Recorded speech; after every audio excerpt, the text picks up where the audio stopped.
भारत अमरीकी सदर के हाथों फिर रुस्वा हो गया। अमरीकी सदर डोनाल्ड ट्रंप ने पाकिस्तान का मौक़िफ़ दोहरा दिया। सदर ट्रंप ने पाकिस्तान के मौक़िफ़ की तायीद की कि पाकिस्तान और भारत के दरमियान जंग में 4 या 5 तैयारे मार गिराए गए।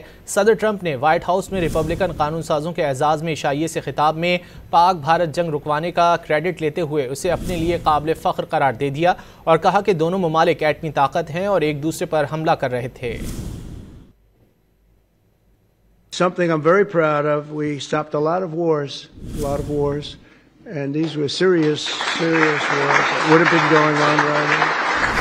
You had India, Pakistan, that was going. In fact, planes were being shot out of there. 4 or 5, but I think 5 jets were shot down actually. And Lindsay, that was getting worse and worse, wasn't it? Huh? That was looking like it was going to go. These are 2 serious nuclear countries, and they were hitting each other. You know, it seems like a new form of